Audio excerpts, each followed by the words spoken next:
ಪಾಕಿಸ್ತಾನದವರ ಸದ್ಯಕ್ಕಿನ ಕತೆ ಏನಾಗಿದೆ ಅಂತಂದ್ರೆ, ಈ ಪಾಕಿಸ್ತಾನದವರು ಸಂತೋಷವನ್ನ ಗೂಗಲ್ ಅಲ್ಲಿ ಸರ್ಚ್ ಮಾಡಬೇಕು. ಗೂಗಲ್ ಅಲ್ಲಿ ಸಂತೋಷ್ ಅಂತ ಸರ್ಚ್ ಮಾಡಿದ್ರೆ ಸಂತೋಷ ಎದುರುಗಡೆ ಪ್ರತ್ಯಕ್ಷ ಇಲ್ಲ, ಅಲ್ಲೂ ಸಿಗಲ್ಲ, ಸಂತೋಷ ಕೈಗೆ ಸಿಗಲ್ಲ. ಆ ರೀತಿಯ ಪರಿಸ್ಥಿತಿ ಪಾಕಿಸ್ತಾನದ್ದು. ವೆರಿ ಇಂಟ್ರೆಸ್ಟಿಂಗ್ ವಿಚಾರ ಹೇಳ್ತೀನಿ ವೀಕ್ಷಕರೇ. ಭೂಲೋಕ ನರಕದಂತೆ ಪಾಕಿಸ್ತಾನ ತಯಾರಾಗ್ತಾ ಇದೆ. ಬಡತನವನ್ನ ತಡ್ಕೊಳ್ಳೋದಕ್ಕಾಗದೆ ಪಾಕಿಸ್ತಾನದವರು ವಿದೇಶಕ್ಕೆ ಹೋಗ್ತಾ ಇದ್ದಾರೆ. ವಿದೇಶಕ್ಕೆ ಹೋಗುವಂತಹ ಪರಿಸ್ಥಿತಿ. ನೆಟ್ಟಿಗೆ ಓದಿಲ್ಲ, ಎದೆ ಸಿಡಿದ್ರೆ 2 ಅಕ್ಷರ ಇಲ್ಲ. ವಿದೇಶಕ್ಕೆ ಹೋಗಿ ಏನ್ ಮಾಡ್ತಾರೆ ಇವರು? ಪ್ರಶ್ನೆ ಅಲ್ವಾ? ವಿದೇಶಗಳಲ್ಲಿ ಭಿಕ್ಷೆ ಬೇಡ್ತಿದ್ದಾರೆ ಪಾಕಿಸ್ತಾನಿಗಳು. ಭಿಕ್ಷೆ ಬೇಡುವಂತ ಕೆಲಸಕ್ಕೆ ಮುಂದಾಗ್ತಾ ಇದ್ದಾರೆ ಪಾಕಿಸ್ತಾನಿಗಳು. 2025ರಲ್ಲಿ 66,154 ಜನ ಭಿಕ್ಷೆ ಬೇಡೋದಕ್ಕೆ ವಿದೇಶಕ್ಕೆ ಹೋಗಿದ್ರಂತೆ. ಎಲ್ಲೆಲ್ಲಿ? United Arab Emirates, Azerbaijan, Bahrain, Kuwait, Saudi Arab countries, ಇಲ್ಲಿ ಎಲ್ಲಾ ಕಡೆನೂ ಕೂಡ ಸಾವಿರಾರು ಪಾಕಿಸ್ತಾನದ ಭಿಕ್ಷಕರು ಸಿಗ್ತಾ ಇದ್ದಾರೆ. ವಿದೇಶಕ್ಕೆ ಹೋಗೋದು, ಭಿಕ್ಷೆ ಬೇಡೋದು, ವೀಸಾನ ದುರುಪಯೋಗ ಪಡಿಸಿಕೊಂಡು ಭಿಕ್ಷಾಟನೆಯನ್ನ ಮಾಡ್ತಾ ಇದ್ದಾರೆ. ಅಂತಹ 56,000 ಭಿಕ್ಷುಕರನ್ನ ಈಗ ಸೌದಿ ಅರೇಬಿಯಾ ಹೊರಗೆ ಹಾಕಿದೆ. ಇವರ ಮೂಲವನ್ನ ಪತ್ತೆ ಹಚ್ಚಿದಾಗ ಇವರೆಲ್ಲರೂ ಪಾಕಿಸ್ತಾನದವರೇ. ಸೌದಿಯ ಗಲ್ಲಿ ಗಲ್ಲಿಯಲ್ಲಿ, ಮುಖ್ಯ ರಸ್ತೆಗಳಲ್ಲಿ ಭಿಕ್ಷೆ ಬೇಡ್ತಾ ಇದ್ದಾರೆ ಈ ಪಾಕಿಸ್ತಾನಿಯರು. ಅಂತ 56,000 ಭಿಕ್ಷುಕರನ್ನ ಪತ್ತೆ ಹಚ್ಚಿ ಸೌದಿ ಅರೇಬಿಯಾ ಅವರ ದೇಶದಿಂದ ಹೊರಗೆ ಹಾಕಿದೆ. ಮತ್ತಷ್ಟು ಪಾಕಿಸ್ತಾನಿಗಳನ್ನ ಸೌದಿ ಅರೇಬಿಯಾ ಈಗ ಹುಡುಕ್ತಾ ಇದೆ. ಸೌದಿಯಲ್ಲಿ ಯಾರಾದ್ರೂ ಒಂದೇ ಒಂದು ರಿಯಲ್, ಅಂದ್ರೆ ಇಲ್ಲಿ ರೂಪಾಯಿ, ಅಲ್ಲಿ ರಿಯಲ್, ಒಂದು ರಿಯಲ್ ಅನ್ನ ಕೊಟ್ರೆ 75 ರೂಪಾಯಿ ಪಾಕಿಸ್ತಾನಕ್ಕದು. ಒಂದು ಬಿರಿಯಾನಿ ಬರುತ್ತೆ ಇವರಿಗೆ. ಈ ರೀತಿಯ ಲೆಕ್ಕಾಚಾರ. ಸೊ ವೀಸಾನ ದುರುಪಯೋಗ ಮಾಡ್ಕೊಳ್ಳೋ, ಅಲ್ಲಿ ಗಲ್ಲಿ ಗಲ್ಲಿಯಲ್ಲಿ ಭಿಕ್ಷೆ ಬೇಡೋದು, ಇಂಥವ್ರನ್ನ ಹುಡುಕಿ ಸೌದಿ ಈಗ ಹೊರಗಡೆ ಹಾಕ್ತಾ ಇದೆ. ಪಾಕಿಸ್ತಾನದ ಪರಿಸ್ಥಿತಿ ಸದ್ಯಕ್ಕೆ ಈ ರೀತಿ ಇದೆ. ಇನ್ನ ನೆಕ್ಸ್ಟ್, ಬಾಂಗ್ಲಾದೇಶದಲ್ಲಿ ರಾಜಕೀಯ ಅಸ್ಥಿರತೆ ಉಂಟಾದ ಬೆನ್ನಲ್ಲೇ ನಡುಗಿ ಹೋಗಿದೆ. ಅಲ್ಲಿ ದಿನೇ ದಿನೇ ಪರಿಸ್ಥಿತಿ ಹದಗೆಡ್ತಾ ಇದೆ. ಇದರ ನಡುವೆ ಭಾರತದ ವಿರುದ್ಧವೇ ಬಾಂಗ್ಲಾದೇಶ ಕಾರ್ತಾ ಇದೆ. ಭಾರತೀಯರನ್ನ ಗುರಿಯಾಗಿಸಿಕೊಂಡು ಕುತಂತ್ರದ ಕೆಲಸವನ್ನ ಮಾಡ್ತಾ ಇದೆ ಈ ಬಾಂಗ್ಲಾದೇಶ.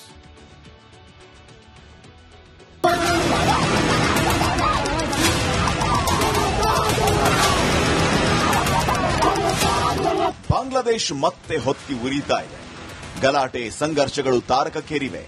ರಾಜಕೀಯ ಅಸ್ಥಿರತೆ ಬೆನ್ನಲ್ಲೇ ಇಡೀ ದೇಶವೇ ಅಕ್ಷರಶಃ ಕಂಗಾಲ ಹೋಗಿತ್ತು. ಜನರ ಬದುಕು ತಲ್ಲಣಗೊಂಡಿತ್ತು.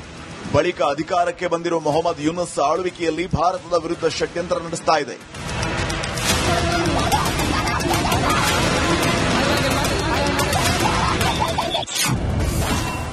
ಬಾಂಗ್ಲಾದೇಶದಲ್ಲಿ ಮತ್ತೆ ಹಿಂದೂಗಳಿಗೆ ಚಿತ್ರಹಿಂಸೆ. ಅಪರಿಚಿತ ಬಂದೂಕುದಾರಿಗಳಿಗೆ ನಡುಗಿದ ದೇಶ. ಬಾಂಗ್ಲಾದೇಶದ ನಾಯಕರು ಭಾರತ ವಿರೋಧಿ ಹೇಳಿಕೆಗಳನ್ನು ನೀಡುತ್ತಾ ಇದ್ದಾರೆ. ಅಲ್ಲದೆ ಅಲ್ಲಿರುವ ಹಿಂದೂಗಳಿಗೆ ಚಿತ್ರಹಿಂಸೆ ಕೊಡಲಾಗ್ತಾ ಇದೆ. ಹೀಗಾಗಿ ಬಾಂಗ್ಲಾದೇಶ ಸರ್ಕಾರದ ವಿರುದ್ಧ ಅಲ್ಲಿನ ಹಿಂದೂಗಳು ರೊಚ್ಚಿಗೆದ್ದಿದ್ದಾರೆ.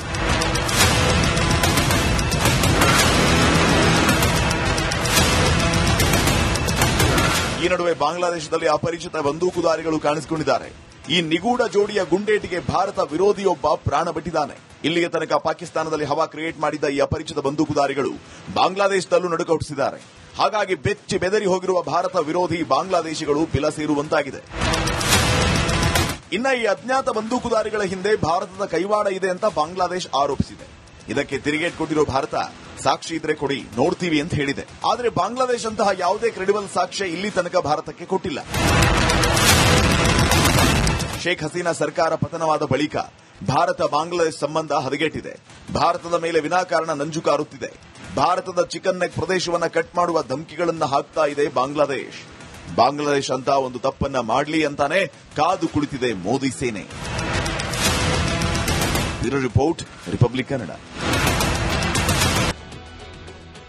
ಪಾಕಿಸ್ತಾನದವರ ಸದ್ಯಕ್ಕಿನ ಕತೆ ಏನಾಗಿದೆ ಅಂತಂದ್ರೆ, ಈ ಪಾಕಿಸ್ತಾನದವರು ಸಂತೋಷವನ್ನ ಗೂಗಲ್ ಅಲ್ಲಿ ಸರ್ಚ್ ಮಾಡಬೇಕು.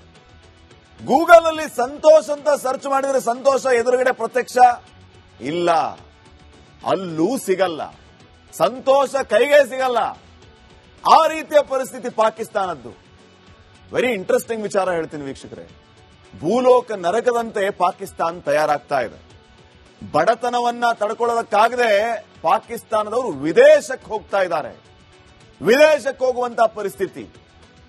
ನೆಟ್ಟಿಗೆ ಓದಿಲ್ಲ, ಎದೆ ಸಿಡಿದ್ರೆ 2 ಅಕ್ಷರ ಇಲ್ಲ. ವಿದೇಶಕ್ಕೆ ಹೋಗಿ ಏನ್ ಮಾಡ್ತಾರೆ ಇವರು? ಪ್ರಶ್ನೆ ಅಲ್ವಾ? ವಿದೇಶಗಳಲ್ಲಿ ಭಿಕ್ಷೆ ಬೇಡ್ತಿದ್ದಾರೆ ಪಾಕಿಸ್ತಾನಿಗಳು. ಭಿಕ್ಷೆ ಬೇಡುವಂತ ಕೆಲಸಕ್ಕೆ ಮುಂದಾಗ್ತಾ ಇದ್ದಾರೆ ಪಾಕಿಸ್ತಾನಿಗಳು. 2025ರಲ್ಲಿ 66,154 ಜನ ಭಿಕ್ಷೆ ಬೇಡೋದಕ್ಕೆ ವಿದೇಶಕ್ಕೆ ಹೋಗಿದ್ರಂತೆ. ಎಲ್ಲೆಲ್ಲಿ? United Arab Emirates, Azerbaijan, Bahrain, Kuwait, Saudi Arab countries, ಇಲ್ಲಿ ಎಲ್ಲಾ ಕಡೆನೂ ಕೂಡ ಸಾವಿರಾರು ಪಾಕಿಸ್ತಾನದ ಭಿಕ್ಷಕರು ಸಿಗ್ತಾ ಇದ್ದಾರೆ. ವಿದೇಶಕ್ಕೆ ಹೋಗೋದು, ಭಿಕ್ಷೆ ಬೇಡೋದು, ವೀಸಾನ ದುರುಪಯೋಗ ಪಡಿಸಿಕೊಂಡು ಭಿಕ್ಷಾಟನೆಯನ್ನ ಮಾಡ್ತಾ ಇದ್ದಾರೆ. ಅಂತಹ 56,000 ಭಿಕ್ಷುಕರನ್ನ ಈಗ ಸೌದಿ ಅರೇಬಿಯಾ ಹೊರಗೆ ಹಾಕಿದೆ. ಇವರ ಮೂಲವನ್ನ ಪತ್ತೆ ಹಚ್ಚಿದಾಗ ಇವರೆಲ್ಲರೂ ಪಾಕಿಸ್ತಾನದವರೇ. ಸೌದಿಯ ಗಲ್ಲಿ ಗಲ್ಲಿಯಲ್ಲಿ ಮುಖ್ಯ ರಸ್ತೆಗಳಲ್ಲಿ ಭಿಕ್ಷೆ ಬೇಡ್ತಾ ಇದ್ದಾರೆ ಈ ಪಾಕಿಸ್ತಾನಿಯರು. ಅಂತ 56,000 ಭಿಕ್ಷುಕರನ್ನ ಪತ್ತೆ ಹಚ್ಚಿ ಸೌದಿ ಅರೇಬಿಯಾ ಅವರ ದೇಶದಿಂದ ಹೊರಗೆ ಹಾಕಿದೆ. ಮತ್ತಷ್ಟು ಪಾಕಿಸ್ತಾನಿಗಳನ್ನ ಸೌದಿ ಅರೇಬಿಯಾ ಈಗ ಹುಡುಕ್ತಾ ಇದೆ. ಸೌದಿಯಲ್ಲಿ ಯಾರಾದ್ರೂ ಒಂದೇ ಒಂದು ರಿಯಲ್, ಅಂದ್ರೆ ಇಲ್ಲಿ ರೂಪಾಯಿ, ಅಲ್ಲಿ ರಿಯಲ್, ಒಂದು ರಿಯಲ್ ಅನ್ನ ಕೊಟ್ರೆ 75 ರೂಪಾಯಿ ಪಾಕಿಸ್ತಾನಕ್ಕದು. ಒಂದು ಬಿರಿಯಾನಿ ಬರುತ್ತೆ ಇವರಿಗೆ. ಈ ರೀತಿಯ ಲೆಕ್ಕಾಚಾರ. ಸೊ ವೀಸಾನ ದುರುಪಯೋಗ ಮಾಡ್ಕೊಳ್ಳೋ, ಅಲ್ಲಿ ಗಲ್ಲಿ ಗಲ್ಲಿಯಲ್ಲಿ ಭಿಕ್ಷೆ ಬೇಡೋದು, ಇಂಥವ್ರನ್ನ ಹುಡುಕಿ ಸೌದಿ ಈಗ ಹೊರಗಡೆ ಹಾಕ್ತಾ ಇದೆ. ಪಾಕಿಸ್ತಾನದ ಪರಿಸ್ಥಿತಿ ಸದ್ಯಕ್ಕೆ ಈ ರೀತಿ ಇದೆ. ಇನ್ನ ನೆಕ್ಸ್ಟ್, ಬಾಂಗ್ಲಾದೇಶದಲ್ಲಿ ರಾಜಕೀಯ ಅಸ್ಥಿರತೆ ಉಂಟಾದ ಬೆನ್ನಲ್ಲೇ ನಡುಗೆ ಹೋಗಿದೆ. ಅಲ್ಲಿ ದಿನೇ ದಿನೇ ಪರಿಸ್ಥಿತಿ ಹದಗೆಡ್ತಾ ಇದೆ. ಇದರ ನಡುವೆ ಭಾರತದ ವಿರುದ್ಧವೇ ಬಾಂಗ್ಲಾದೇಶ ಕಾರ್ತಾ ಇದೆ. ಭಾರತೀಯರನ್ನ ಗುರಿಯಾಗಿಸಿಕೊಂಡು ಕುತಂತ್ರದ ಕೆಲಸವನ್ನ ಮಾಡ್ತಾ ಇದೆ ಈ ಬಾಂಗ್ಲಾದೇಶ.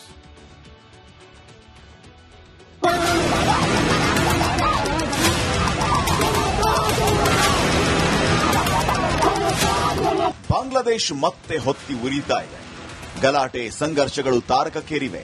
ರಾಜಕೀಯ ಅಸ್ಥಿರತೆ ಬೆನ್ನಲ್ಲೇ ಇಡೀ ದೇಶವೇ ಅಕ್ಷರಶಃ ಕಂಗಾಲಾಗಿ ಹೋಗಿತ್ತು. ಜನರ ಬದುಕು ತಲ್ಲಣಗೊಂಡಿತ್ತು. ಬಳಿಕ ಅಧಿಕಾರಕ್ಕೆ ಬಂದಿರೋ ಮೊಹಮ್ಮದ್ ಯೂನುಸ್ ಆಳ್ವಿಕೆಯಲ್ಲಿ ಭಾರತದ ವಿರುದ್ಧ ಷಡ್ಯಂತ್ರ ನಡೆಸ್ತಾ ಇದೆ.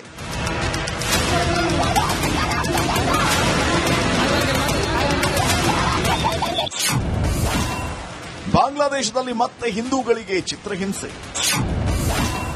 ಅಪರಿಚಿತ ಬಂದೂಕುದಾರಿಗಳಿಗೆ ನಡುಗಿದ ದೇಶ.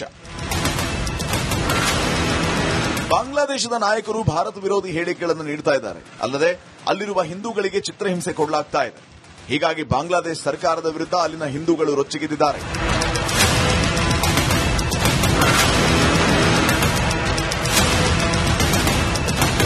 ಈ ನಡುವೆ ಬಾಂಗ್ಲಾದೇಶದಲ್ಲಿ ಅಪರಿಚಿತ ಬಂದೂಕುದಾರಿಗಳು ಕಾಣಿಸಿಕೊಂಡಿದ್ದಾರೆ. ಈ ನಿಗೂಢ ಜೋಡಿಯ ಗುಂಡೇಟಿಗೆ ಭಾರತ ವಿರೋಧಿಯೊಬ್ಬ ಪ್ರಾಣ ಬಿಟ್ಟಿದ್ದಾನೆ. ಇಲ್ಲಿಯ ತನಕ ಪಾಕಿಸ್ತಾನದಲ್ಲಿ ಹವಾ ಕ್ರಿಯೇಟ್ ಮಾಡಿದ್ದ ಈ ಅಪರಿಚಿತ ಬಂದೂಕುದಾರಿಗಳು ಬಾಂಗ್ಲಾದೇಶದಲ್ಲೂ ನಡುಕ ಹುಟ್ಟಿಸಿದ್ದಾರೆ. ಹಾಗಾಗಿ ಬೆಚ್ಚಿ ಬೆದರಿ ಹೋಗಿರುವ ಭಾರತ ವಿರೋಧಿ ಬಾಂಗ್ಲಾದೇಶಿಗಳು ಬಿಲ ಸೇರುವಂತಾಗಿದೆ. ಇನ್ನ ಈ ಅಜ್ಞಾತ ಬಂದೂಕುದಾರಿಗಳ ಹಿಂದೆ ಭಾರತದ ಕೈವಾಡ ಇದೆ ಅಂತ ಬಾಂಗ್ಲಾದೇಶ ಆರೋಪಿಸಿದೆ. ಇದಕ್ಕೆ ತಿರುಗೇಟ್ ಕೊಟ್ಟಿರೋ ಭಾರತ, ಸಾಕ್ಷಿ ಇದ್ರೆ ಕೊಡಿ, ನೋಡ್ತೀವಿ ಅಂತ ಹೇಳಿದೆ. ಆದರೆ ಬಾಂಗ್ಲಾದೇಶ ಅಂತಹ ಯಾವುದೇ ಕ್ರೆಡಿಬಲ್ ಸಾಕ್ಷ್ಯ ಇಲ್ಲಿ ತನಕ ಭಾರತಕ್ಕೆ ಕೊಟ್ಟಿಲ್ಲ. ಶೇಖ್ ಹಸೀನಾ ಸರ್ಕಾರ ಪತನವಾದ ಬಳಿಕ ಭಾರತ ಬಾಂಗ್ಲಾದೇಶ ಸಂಬಂಧ ಹದಗೆಟ್ಟಿದೆ. ಭಾರತದ ಮೇಲೆ ವಿನಾಕಾರಣ ನಂಜು ಕಾರುತ್ತಿದೆ. ಭಾರತದ ಚಿಕನ್ ನೆಕ್ ಪ್ರದೇಶವನ್ನು ಕಟ್ ಮಾಡುವ ಧಮಕಿಗಳನ್ನು ಹಾಕ್ತಾ ಇದೆ ಬಾಂಗ್ಲಾದೇಶ. ಬಾಂಗ್ಲಾದೇಶ ಅಂತ ಒಂದು ತಪ್ಪನ್ನ ಮಾಡಲಿ ಅಂತಾನೆ ಕಾದು ಕುಳಿತಿದೆ ಮೋದಿ ಸೇನೆ. Bureau report, Republic Kannada.